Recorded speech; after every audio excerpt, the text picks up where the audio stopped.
আমি আজিজ ইন্সপায়ার আমার বউরে করে দিয়েছি ফায়ার। তরকারিতে লবণ দিছিল বেশি, মারছি এক ঝাড়ি, চলিয়ে গেছে বাপের বাড়ি। আজকে আমি রান্না করবো নিজে, রান্না হইবে উড়া দুরা।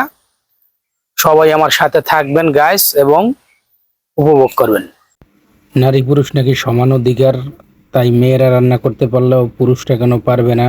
আমার বউ যাওয়ার সময় আমার বলিয়ে গেছে, পারলে রান্না করি একবেলা খাইয়ে দেখো কেমন মজা।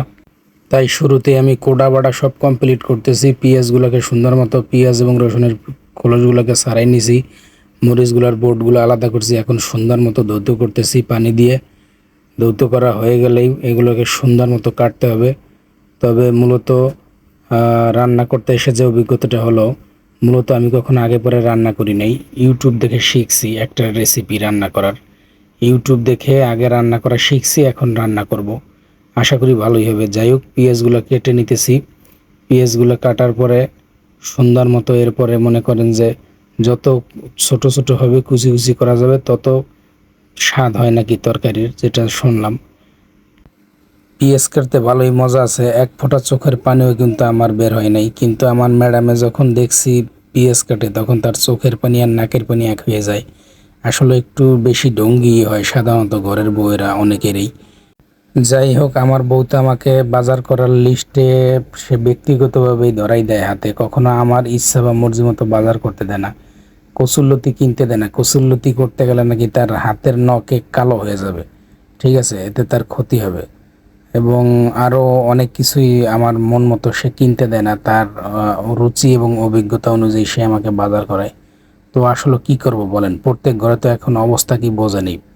বউ রয়েছে চেয়ারম্যান আর স্বামী রয়েছে মেম্বার প্রত্যেক ঘরের, হ্যাঁ। সো এইখানে তো মনে করেন নারী নির্যাতনের আইন আছে, পুরুষ নির্যাতনের কোনো আইন নেই বাংলাদেশে। সুতরাং এটা আসলে বইলে লাভ নেই। যাই হোক, আমার কোটা বাটা শেষ, কাটা কোটা শেষ। এখন মুরগির মাংসগুলোকে সুন্দর মতো ধুইতেছি। মুরগির মাংসগুলোকে ধোয়া হয়ে গেলেই মুরগির মাংস এবং ডাল, শাক দিয়ে ডাল, পাট শাক দিয়ে ডাল এবং মুরগির মাংস, এটা রান্না করব। এই দুইটা রান্না করে আমি শিখছি ইউটিউব দেখে। এরপরে আর কি মোটামুটি পুরো একদম এনার্জি লেভেল 100তে 100 নিয়ে ঝাঁপাই পড়ছি, যা আছে খবর। চালটা ধুয়ে নিলাম এবং সুন্দর মতো রাইস কুকারে বসাই দিলাম। ম্যাডামরে রাইস কুকারও কিনে দিয়েছিলাম, সে মাটির চুলায় রান্না করতে পারবে না। আগের দিনের মা চাচিরা কত সুন্দর লাকড়ি দিয়ে মাটির চুলায় রান্না করছে, যা খাইতে আসলে খুবই স্বাদ ছিল এবং মানুষের রোগ ঠোক এগুলো কম হইতো। যাই হোক, তেলের কথা আর কি বলবো, 5 লিটার তেল আনলে মনে হয় 1 সপ্তাহ যায় না, তেল দিয়ে মনে হয় রান্না করে না হোসে, বুঝছেন। কি আর বলবো, বাড়ি নেই, এই ফাঁকে একটু বদনাম করিয়া রাখতে আছি, কখনো তো বলতে পারি না বদনাম সামনাসামনি। কি করবো, ওই তো বললাম, দেশে পুরুষ নির্যাতন আইন নেই। প্রত্যেক ঘরে ঘরে আমরা পুরুষরা যে কী যন্ত্রণায় আছি এটা দেখার আসলে কেউই নেই, বড়ই হতভাগা আমরা। যাই হোক, তেলটা দিলাম কড়াইতে, এরপরে একটু হালকা কিছু জিরা দিলাম। এবার যেই কুচানো পেঁয়াজ এবং রসুনগুলো ছিল এগুলো দিয়ে দিলাম। হ্যাঁ, তেলটা অবশ্য একটু কম দিয়েছি, তেল কম খাওয়া ভালো। মূলত এমনিতেই আমরা মানুষ ফ্যাটি লিভারে ভুগতেছি, বাংলাদেশের অধিকাংশ মানুষ। আমার ম্যাডামে যদি হইতো তাইলে মনে হয় পুরো তেলটাই ঢেলে দিত, কোনো হিসাব নিকাশ নাই। এই হলো পরিস্থিতি। আল্লাহ তুমি মানি যাত্রাইকো, ইউটিউব দেখে রান্না শিখে শুরু করছি। একটা যুদ্ধ জয়ের মতো ব্যাপার হইতেছে, একটা রাষ্ট্র যুদ্ধ করে রাষ্ট্র জয় করার মতো একটা ব্যাপার আমার কাছে মনে হইতেছে। মূলত রান্না যদি খারাপ হয় তাহলে মান ইজ্জত সব শেষ। কি আর বলবো, দুঃখের কথা আপনাদেরকে, প্রত্যেক ঘরের, অধিকাংশ ঘরের ম্যাডামরাই এখন এতটা শৌখিন হয়েছে যা বলার বাইরে। তারা দ্রুত রান্না বান্না শেষ করিয়া তাদের কাজের কোনো শেষ থাকে না। স্টার জলসা, জি বাংলা, হ্যাঁ, ইন্ডিয়ান বিভিন্ন চ্যানেলে তারা সিরিয়াল দেখবে, এইটাই তাদের মূলত কাজ। ওইগুলা দেখে কীভাবে শাশুড়ির সাথে কুড্ডামি করা লাগে এইগুলা শেখে অধিকাংশ ম্যাডামরাই। হ্যাঁ, আর যদি মনে করেন যে ভাইয়েরা বলতে যায়, আমরা পুরুষরা বলতে যাই, তাইলে মনে করেন যে হিতে বিপরীত, মানে ভাতের তা ডাইলুসা অবস্থা, পুরো বেগতিক বাংলাদেশের। আসলে এইগুলোর প্রতি সরকারের নজর দেওয়া উচিত। যাই হোক, আমি মশলাটা কষাই নেওয়ার পরে মাংসটা দিয়ে দিতেছি। এবার সুন্দর মতো করে, হ্যাঁ, এটাতে মাখাইতেছি, মশলার সাথে মাংসটারে মাখাই নিতেছি। মোটামুটি আশা করি একটা সেই লেভেলের রান্না হবে, আশপাশের ভাবিরাও মনে হয় দৌড়িয়ে আসবে ঘেরান ঠেরান পাইয়া, এরকম একটা মানে অনুভব আমার হইতেছে। একটা উড়ো দুরা রান্না হইব, রেসিপিটা হইব পুরো মাথা নষ্ট রেসিপি, গ্রামের মানুষ সব দৌড়িয়ে পারে। মনে হয় আজকে আমার হাত চারটে খাইতে হইবে, এরকম একটা ভাব মনে হইতে। যাও, গেরানটা তো বেড়েছে, পুরো অস্থির গেরান। জলটা একটু শুকিয়ে গেছিলো, একটু পানি দিয়ে জলটা বাড়াই নিলাম যাতে কোনো সমস্যা না হয়। কারণ যেহেতু একটা চ্যালেঞ্জ নিয়ে আজকে আমি ঝাঁপাই পড়ছি, জীবনের আছে কি হয় জয় নয় ক্ষয়, পুরুষ তো পুরুষই, জেদ করলে বাদশা। হ্যাঁ, আর নারীরা জেদ করলে কি হয় গাইস আপনারা জানাবেন কমেন্টসে, সেটা আর আমি মুখে বললাম না। রবীন্দ্রনাথ ঠাকুরের সেই কবিতার লাইনটা মনে পড়ে গেল, যদি তোর ডাক শুনে কেউ না আসে রে, তবে একলা চলো রে।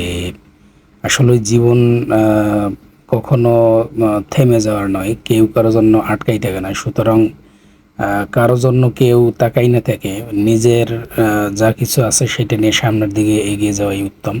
যাই হোক, ডাইলের কালারটা অনেক সুন্দর হয়েছে, সেই লেভেলের আশা করি একটা রান্না হবে খাওয়ার মতো। এবার আমি পাট শাকগুলা আগে থেকে ধুয়ে রাখছিলাম, এগুলো সুন্দর মতো দিয়ে দিতেছি ডালের মধ্যে। ডালটা কিছুক্ষণ জাল দেওয়ার পরে পাট শাকগুলো দিয়ে দিতেছি। শালার বউ বাপের বাড়ি যাওয়ার সময় রাগইয়া কিবোর্ড দেওয়া যে দিয়ে গেল, বউ আজকে গেল আর আমিও রান্না করতে বসছি। আজকে তাপমাত্রাটাও একদম সেই। ও মাই গড, এত সুন্দর রান্না আমি করেছি, ঘেরান্ডা আসতেছে কি, পুরাই মাথা নষ্ট, অস্থির। ওয়াও ওয়াও ওয়াও, মুখে দেওয়ার পরে একটা ওয়াও ফিল করতেছি।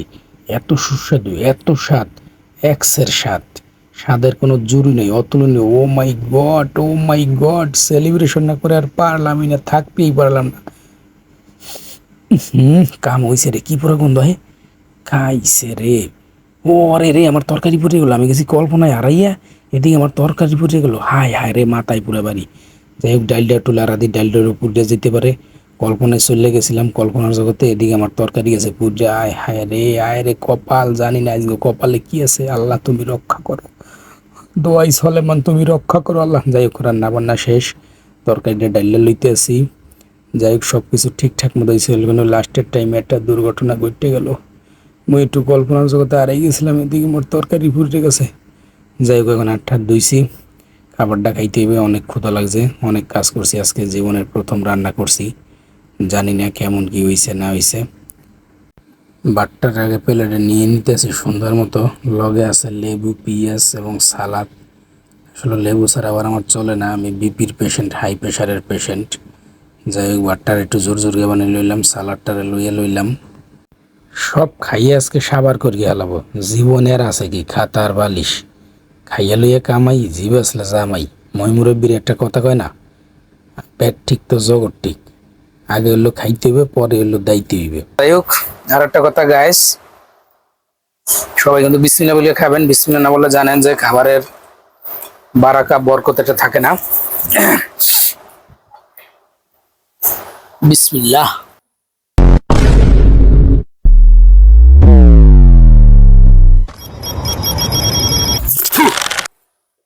এইরকম বাজে খাবার মা এসে রান্ধে, এত বাজে রান্না এই আমি করছি। আমার খোদা, কি কষ্টটা করে না রান্না করলাম।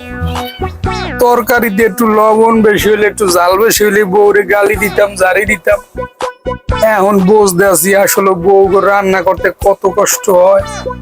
এই আমার কাম না। ও বউ, তুমি কই, তোমার এই লাগবে, তুমি তাড়াতাড়ি আহো বাপের বাড়িতে। মনে রাখবেন, একজন মহিলার সংসারে রান্না বান্না সহ যাবতীয় কাজে পুরুষের চাইতে কষ্ট কম হয় না। তাই তাদের কোনো কাজে ভুল হইলে দয়া করে তাদের সাথে খারাপ ব্যবহার করবেন না, কারণ তারা মায়ের জাত। ভিডিওটি ভালো লাগলে অবশ্যই চ্যানেলটি সাবস্ক্রাইব করে দিবেন।